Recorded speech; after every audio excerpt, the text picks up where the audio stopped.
Welcome to our series, What Will People Say? Understanding Domestic Violence in South Asian Homes. Our goal is to share support, information, and resources with individuals and families who are suffering or are victims of domestic violence. Please know that you're not alone. In this episode, we will start with understanding what domestic violence is, how widespread this is as a problem, and what your choices are if you are in such a situation. My name is Rupa Khetarpal, and I've worked with trauma survivors and I have taught healthcare professionals as well about domestic violence.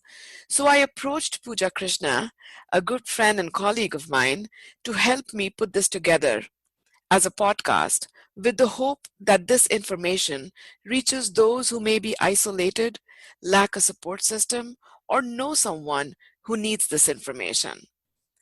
Pooja Krishna is the co-founder of Maroon Oak, a community that empowers women through opportunities and resources for finding work and adding skills. Thank you, Pooja. Hi, everyone. I'm Pooja, your anchor, and it is wonderful to be a part of this series that Rupa has created to bring awareness and help for victims. Rupa brings nearly 2 decades of experience working with trauma survivors.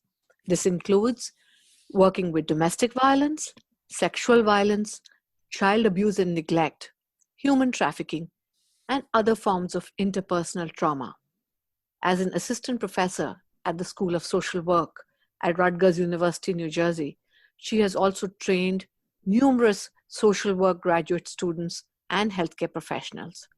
Rupa also volunteers with several community organizations and nonprofits, particularly in the area of supporting women and children who are victims of family violence. So, Rupa, why are we discussing domestic violence, especially as it relates to our South Asian community? Pooja, I'm so glad that we are finally getting to discuss this issue of domestic violence in our community.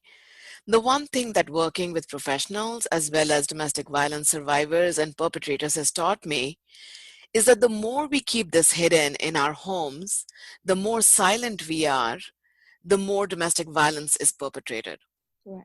Before I begin, I do want to make a note that we use the term victim and survivor interchangeably because we want to acknowledge the damage that has been done to the persons victimized, but we also want to take a moment to recognize that they are surviving and focus on their strengths.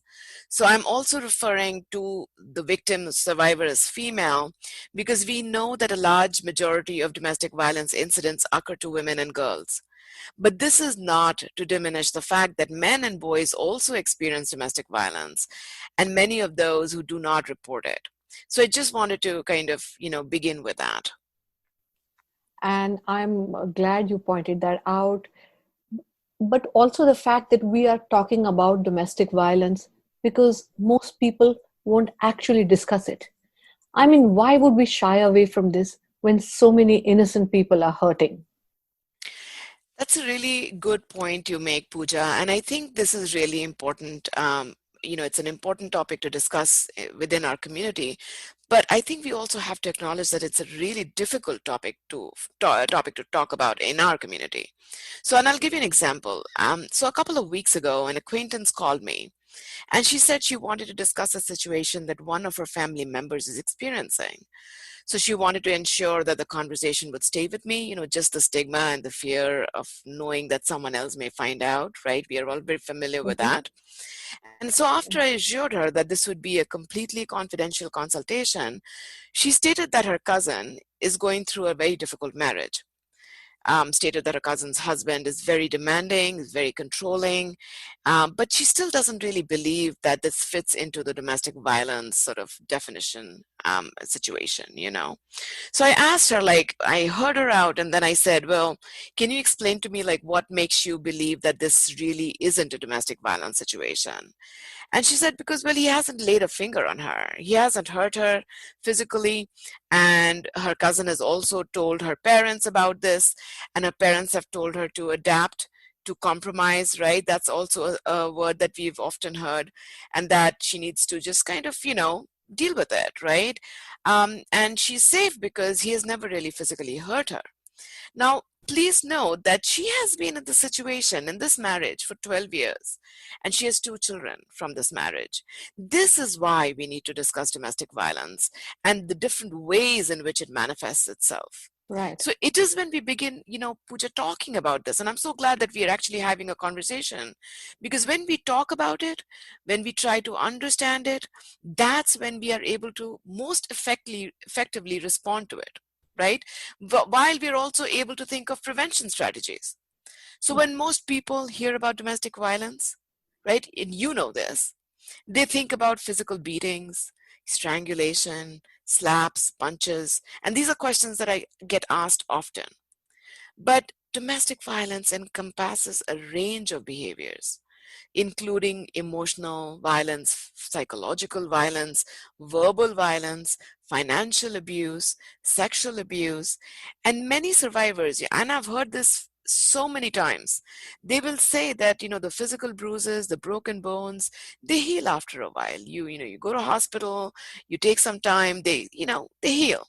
It's the emotional wounds that never heal. Those are the ones that are struck in your heart and your mind forever.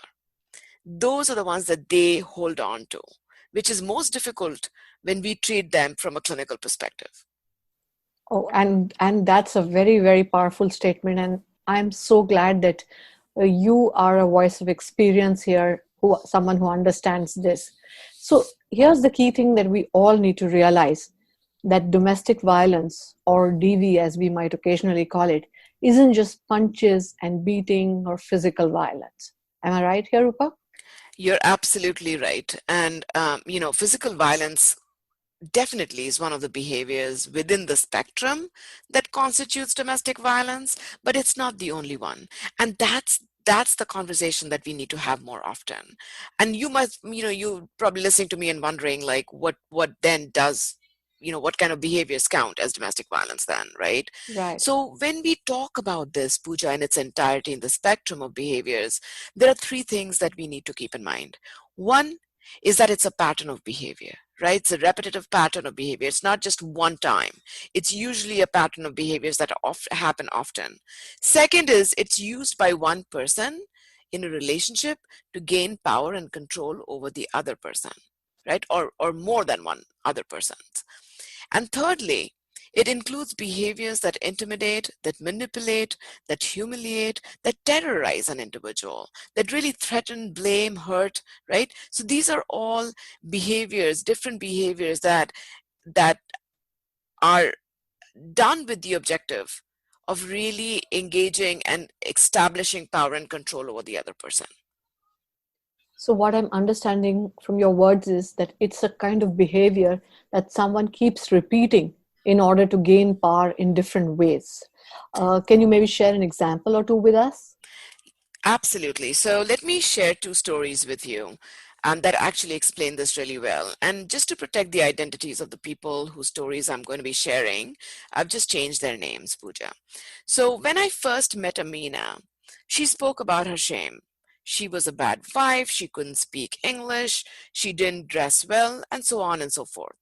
So when I asked her how she knew this, right? How do you know that you are like this? How do you know that, you're a bad wife, you're a bad mother? Like, how do you know that? And she said that her husband has been trying to help her change, right? Because her husband had told her that she needs to be a better person, be a better wife, be a better mother. And he tried to help her change those behaviors through, insulting her, beating her, and other ways as she described that were meant to teach her to be a better person. But she never was able to be the kind of person that he really wanted her to be. And one day he finally threw her out of the house. Then there was Sanjana, who was constantly told that she would never see her children again, that she wasn't allowed to speak with her family. She couldn't go and take on a job. She wasn't allowed to learn how to drive. Her phone was constantly being checked by her spouse. So these are, again, all behaviors that are patterns, right? So when we do an assessment, we go through, we listen to the survivor and the victim, and we hear all the different ways in which she feels diminished as a person. And then check to see all these different levels of abusive behaviors. And these are all patterns. So there could be one or more behaviors that are controlling. So it could be if the victim has no access to money, to financial resources, that could be one. She may also be lacking access to transportation because she has no money. She can't go anywhere. Access to family and friends. She doesn't have a phone. She can't get in touch with her family. She is being humiliated and degraded for a variety of reasons that range from anywhere between, keeping the house clean to not having enough, to not earning enough money to bring into the family income. So it could be a range of behaviors. So you can see from both these examples, Pooja, that both have not experienced domestic violence from a physical violence perspective, but both have traditionally in the definition actually are domestic violence survivors. I hope that sort of kind of explains what I was trying to say. So, Rupa, you mentioned something from your expert point of view, but just tell us about the law. So, does the law also see this the way you've mentioned? If somebody has no access to money or they are victims of a controlling behavior, do they have any kind of protection from the law on this? That's a really good question, and one that's a little difficult to explain because, we have to think about different ways in which people sort of interpret the law. So in the United States, the law defines domestic violence as a pattern of abusive behaviors committed by a current or former spouse or intimate partner of the victim. Right? So this Mhm. includes people living in the same house. It could include extended family members, even sometimes roommates who may not be an intimate relationship, right? They may not be dating each other, but they share the same house. They could fall within this law as well. Or two people who may have dated in the past and may have children together, or may have, even without like any, without living as, common law partners, or without a marriage, that would also count under the domestic violence law, because even if they're not no longer together.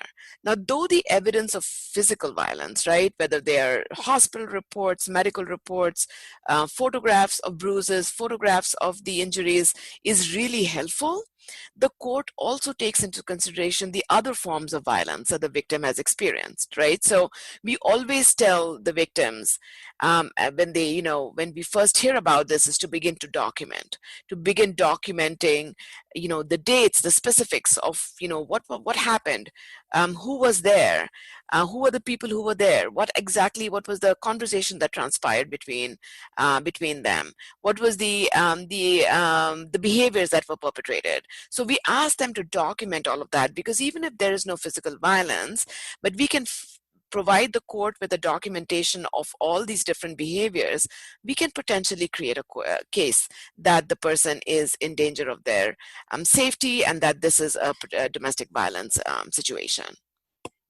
Okay, I get it. Use the phrase other forms of violence. So, what other patterns of behavior can be seen as domestic violence in the court of law? So, so domestic violence, as I explained a little while ago, includes, apart from physical violence, also psychological violence, verbal violence, financial abuse, sexual abuse. And we are going to talk more of these, more about these in detail in the next episodes that are coming up, because I just want to make sure that we have enough time to cover at least the key topics within this episode. But please stay tuned, because we are going to go over each of these in real detail. Now, when we talk about the different forms of violence, psychological abuse, right? Psychological abuse could be maybe intimidating the person, calling them 25 times a day, checking where they are, checking their phones, right? Calling them all kinds of, terrible sort of, telling them that they're a bad mother, for example, having them self-doubt, create self-doubt within themselves. We often use the word mind games. Playing mind games is making the victim believe something that's not true, right? And it really weakens their psychological status, which falls under psychological abuse. Verbal abuse could include anything from like name calling, calling them a prostitute, calling them a slut, calling them a bad person, calling them somebody who's not worthy, useless. I've heard all a range of terms that are being used towards folks. Financial abuse could include anything between not allowing the person to actually find find employment, or that so that they could become financially independent. Restricting their access to resources or completely stopping their access to resources. So this person, like for example, I had a client who was given a fixed amount of money every month to use for transportation, right? And she had to account to her husband everywhere that she spent that money. Oh. Bus travel, subway travel. And so there's really no extra bit in her hand. Even if she had to buy milk and eggs on the way back from work, she had to let her husband know that she was, spending those $5 or $6 in that. So really limiting financial access. Sexual abuse, as we all know, can be extremely violating to a person's ability. And sometimes, within a married perspective, there is an understanding that if you're married, then, it is not sexual abuse, right? The person has, your spouse has the ability to, or the right to, sexually violate you any time that they please, because you're married to the person. So, and victims and survivors quite often believe that. So again, we'll go into more into detail into these behaviors, because it's really important for people to identify these behaviors. So the more they understand it, the more they can identify what's going on with them, and then be able to really label them as abusive behaviors or not. So you mentioned earlier that many times people don't talk about it, and therefore isolation is a big challenge for victims. So, Rupa, help us understand how big is the problem of domestic violence? Because a lot of people don't think that it happens a lot, or maybe it happens only among a certain set of people or communities, maybe low social economic strata, or among people who are not educated, or even might belong to specific communities. Is that true? What's the scale? How often? How much? And that's such a good question, Pooja, because I think that's one of the most important things that we need to talk about as a community, because we all bring in our own biases, right? Our, Mhm. presumptions about, what this is and who this happens to. Unfortunately, what you said was absolutely incorrect, right? And I think you know that as well, but we don't have enough conversations around that. Domestic violence is prevalent in all socioeconomic classes, amongst the affluent, amongst the poor, in every race, um, every community, irrespective of your educational, religious, or social background.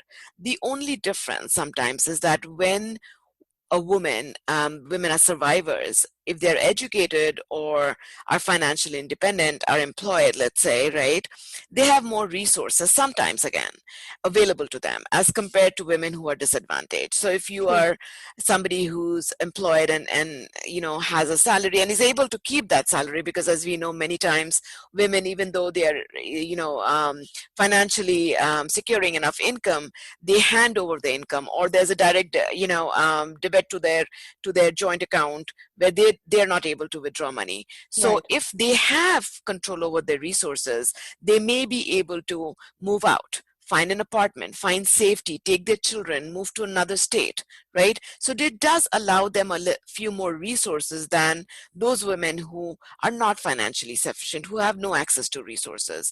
So it does make a difference. But I can tell you that I have worked with lawyers, I've worked with physicians, professors, highly educated people, as well as people who have, not had education, are completely financially dependent on their spouses and families. They have multiple barriers, right, including language and all kinds of things. So it really, there's a wide range of people that this, unfortunately, we've seen this happening with.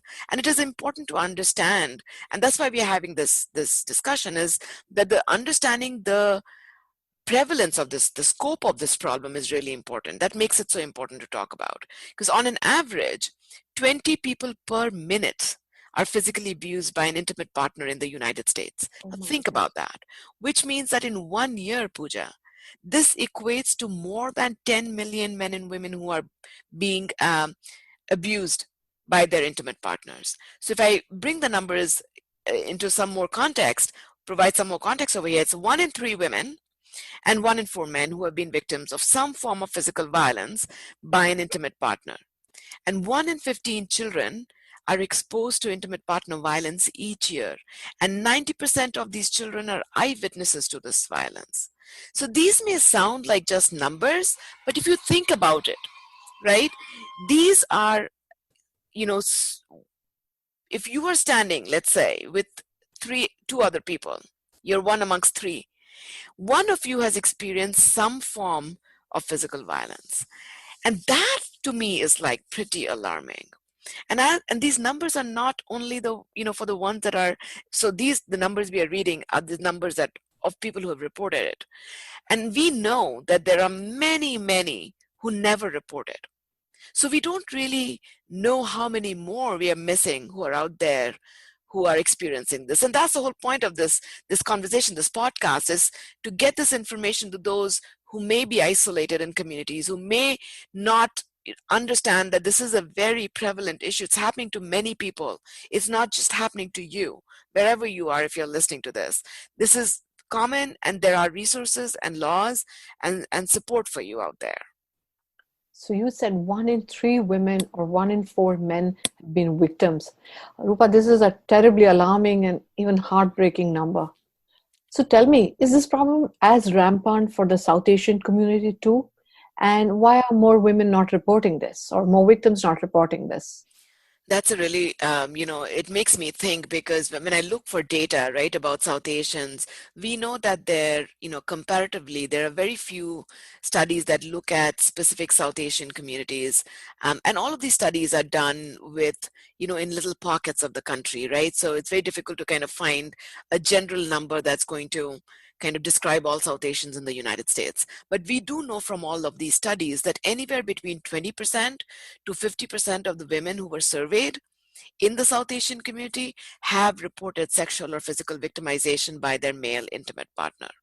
So that itself is quite a difficult number to digest. Now, there are many cases, as I said before, that go in unreported, especially for women who don't understand that there are laws to protect them, who may be new in the country, who don't understand how the criminal justice system works over here, how the general system works over here. And they don't even recognize sometimes that their experiences are like actually abusive, that there may be laws and resources to help them. Because many women that I speak with, they blame themselves. They feel as if either that they have done something that made them deserve this behavior, and that's what we keep on telling people: this is not your fault. If there is one thing that I say more than anything else to all my people that I've worked with, is this is not your fault. Nothing you've done has caused you to be victimized. It's completely the responsibility of the perpetrator, right? And this is the part that gets really challenging for them to understand.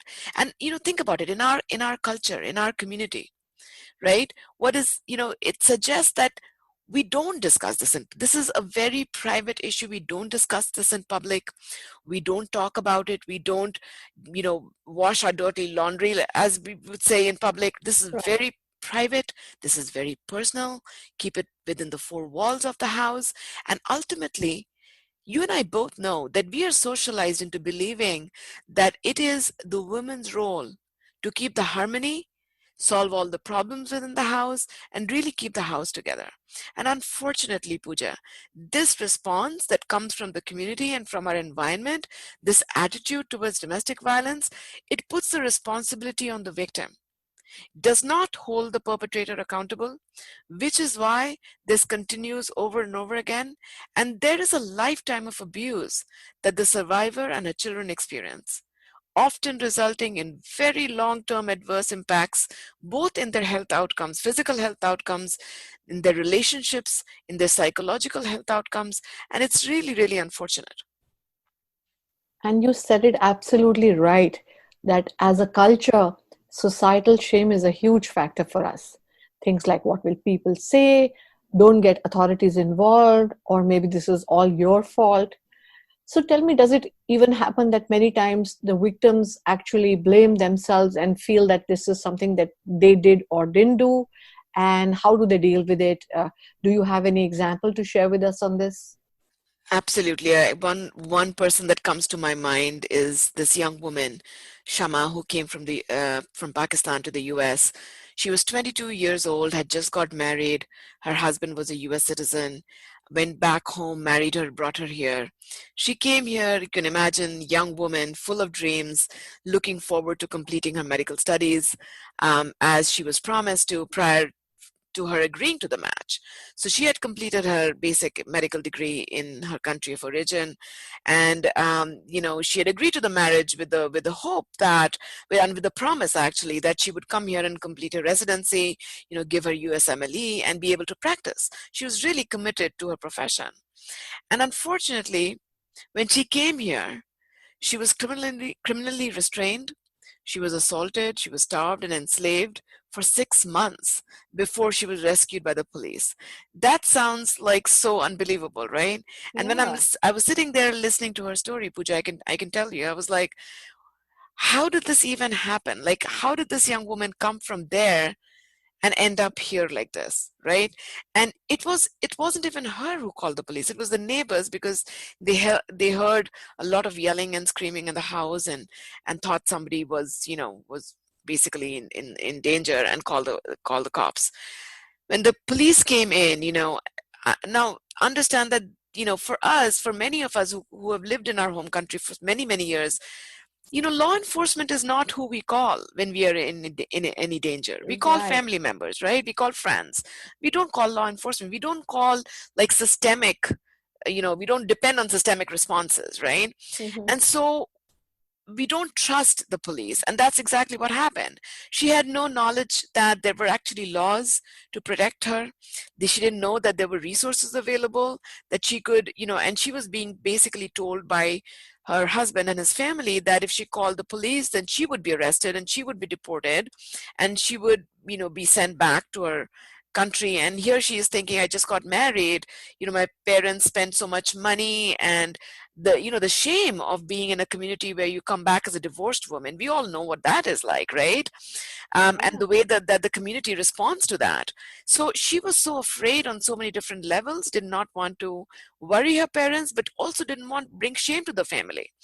And so she never thought about like reaching out, or for any kind of help.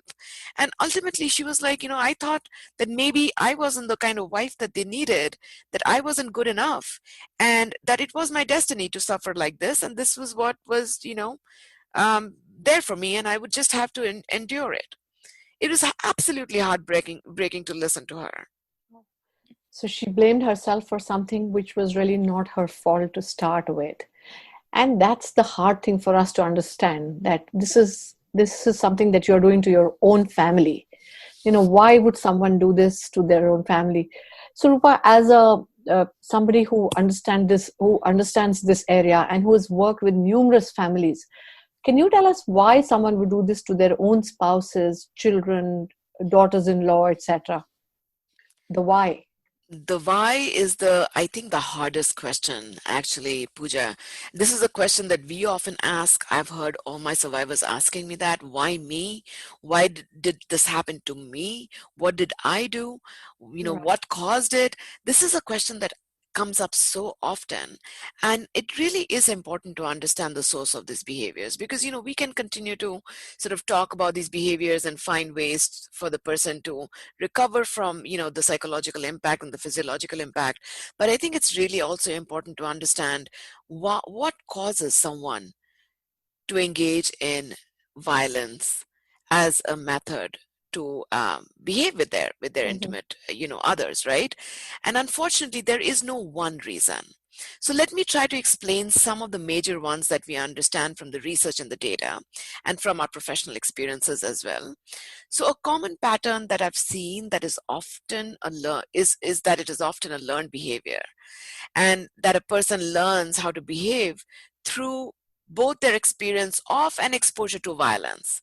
So what that means is that when a child is growing up or is being raised in a family where he is witnessing or she is witnessing domestic violence, they often learn that that is the normal behavior. That is a normal behavior within a relationship, within a home. Oh, So if you were a victim or you witnessed someone else commit the violence, you might in turn do that to someone else, because you have learned that from your own role models, right? Children have their parents as their role models, that this is a normal behavior to, to engage in. And therefore, it's okay for me to, push my wife or threaten my wife if she doesn't, obey me. And we see that in terms of difference between male children and female children, not all, but a large percentage of male children who grow up in homes where there's domestic violence end up becoming abusers themselves. That makes sense. And many women, interestingly, females who grow up in domestic violence homes, end up becoming victimized over and over again. So they go from one relationship to the other, even if there were more than one, relationship, they are victimized, and they kind of take on that victim, sort of abusive, being abused situation as the norm. So this is very interesting. Again, I want to, obviously point out that doesn't happen to everyone. Not every child who grows up in a domestic violence home becomes a perpetrator or a victim, but a large number of them do. And this is something that we need to keep in mind, because if we are, as parents, if we are perpetrating behaviors, it doesn't end with us. It sort of goes to the next generation as well. And then they parent the way that they've learned to parent from us, and they parent their children. And this kind of cycle goes on. So many times, for example, violence is a means by which individuals or groups can maintain or advance their interest, right? So if a child sees dad in the house, bringing in the candy, bringing in the toys, taking them out for vacation, they understand that dad has the resources, and they're more inclined to align with dad than with their mom, right? So the abuser also learns very earlier on in life that these behaviors that keep the resources where they belong with themselves, right, with the abuser, that is the way that ensures happiness. That is the way that ensures safety for them. So this also helps them make sure that their spouses and their families who lack resources, they have no options other than staying in the relationship. So it really helps them to keep that power and control, maintain that within the house. And Right. then there are also theories that discuss psychobiological reasons for perpetrating violence, right? The question that we often ask, nature versus nurture, always comes up.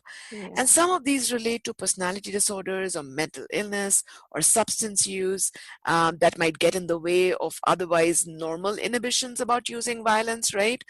But there's also obviously the perpetrator's own personality, their inability to separate right from wrong, their inability to self-regulate their emotions. All of that is there. But I think the important thing we need to keep in mind, as these are all maybe like causes of the violence, but they don't really excuse the violence. So I can't come home and perpetrate violence and say, I'm sorry, I was drunk, and therefore I went and I sort of violated or physically assaulted my child or physically assaulted my spouse, right? The alcohol may have exacerbated the behavior, may probably make it more frequent, but it doesn't really cause it. So I want us to make a differentiation between that. Right. So I am taking away two very valuable points from what you just said, Rupa. And that is one, that just because there may be reasons in someone's mind, there is no excuse for the violence that they're inflicting on someone else. And the second thing I hear is that the cycle of violence may continue, whether you abuse somebody else or you become a victim in the future. So one thing for all of us to keep in mind is that whatever be the reason of behavior, there can be potentially a great negative impact on not just the victims, but also their families, especially their children. Am I right on this? Absolutely. And that is the most frightening thing, is that as adults, we are making some choices, right? Whether we are, as a perpetrator, I'm making a choice to perpetrate violence. It doesn't just happen, right? I'm making a choice. And unfortunately, when that choice happens, it also impacts so many others. Apart from my intimate partner, for example, you know, children are impacted, right? So domestic violence can result in a number of physiological, psychological injuries, and sometimes lead to death. And I can tell you Wow. very confidently, I've seen and heard about this, how this can really destroy families. And I've had many clients who were very close to death before the police came in, or they were taken out from those situations. And I literally, it was just maybe just one day that separated them between being alive and being dead.